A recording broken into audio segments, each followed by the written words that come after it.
Hey now, what is up everybody? My name is Mike Brown, aka ReviewKingMB, and I just got done playing the very first two episodes of Batman the Telltales series.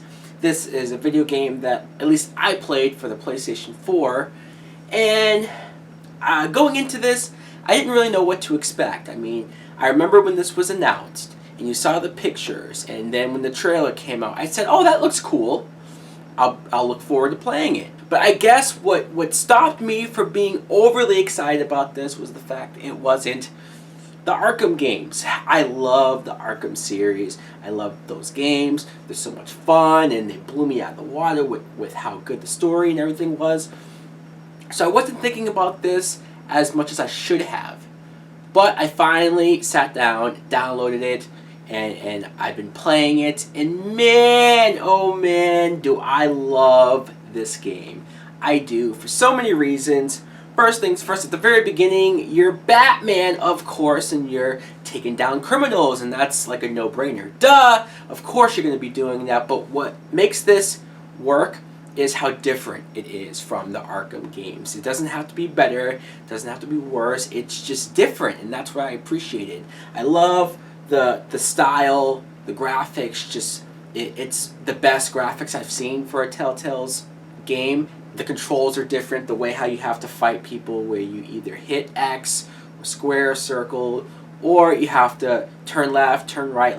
Like there's combinations that are very different, and I enjoyed all of that. The way how he takes down the criminals at the beginning using fear tactics, just all of that, you feel like Batman. And then, it's not too long before you meet Catwoman, Selina Kyle, and that dynamic, that relationship. Sure, you could say that you've seen it 100 times, but it's not about being 100% completely comic book accurate, right? It's not about how many times you can do a story the same way. No, it's about making it interesting. And I think the writing in here works. I think the dynamics between the characters work. Seeing Batman and Catwoman meet for the first time still works if the writing is right, and that's it here. Also, there's a really cool moment where Harvey Dent is having his campaign, and they're at Wayne Manor, and you're Bruce Wayne, and you're going around talking to people there, and you get to have the conversations. And because it's Telltale, they like to do this where you choose your responses.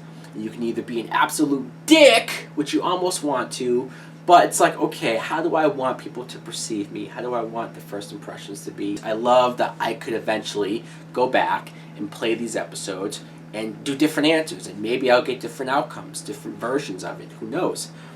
Somebody that you really get close with, Harvey Dent, you trust him as a guy, the district attorney who wants to be the mayor. Vicky Vale is another character who I always have a soft spot for. Vicky Vale, just as a character in general, probably because of the '89 movie, and I always think of Vicky Vale as a love interest for Batman. And you wonder what they were going to do with her here, if she was going to be a love interest or just a flat-out reporter trying to get a scoop, trying to get a story. And there is both of those things going on, especially how you deal with her. But I love it. I love the choices. Carmine Falcone. This used Falcone in such a great way, because whenever I think of Carmine Falcone, I think of that scene in Batman Begins where he talks to Bruce Wayne, and he had this demeanor about him that was scary, that was terrifying. And he was just a mobster. He was just a guy, an everyday type mobster. But compared to all of the Batman villains that have powers or brute strength, like this guy just scared you with his words, with the power that he talked about of corruption. And so the scene that you have with him here, and he's trying to buy you out, trying to get you into the fold. Obviously, I'm not going to go for it. Jim Gordon is the lieutenant, and I love the fact that he's also meeting Batman, and he's kind of weary on him, doesn't completely trust him, but ultimately he knows that Batman is doing the right thing. All of the character dynamics are perfect. They really are. Episode 2, you get a little bit more into this story, into what's exactly going on. We meet Oswald Cobblepot, the Penguin, who I said that they changed a bunch of stuff but I was okay with it, or I liked the direction it was going. I even like the fact that when you meet Oswald, they talk about how him and Bruce used to be friends when they were kids, that their families knew each other. And when you get Oswald's backstory, you actually do understand why he hates the Waynes and why he is doing what he's doing. The only change I don't like about Oswald Cobblepot here is that he's not short in stature or fat. And I'm not saying he has to be the classic penguin that we all know and love. Of course, that's what we think of him. But it's one of those situations where if he's going to be skinny, make him short. If he's not going to be short, make him fat. Like this guy that they have, or I should say this animation that they have of him, it's too, I don't know, it's too douchey, it's too hipster villain looking.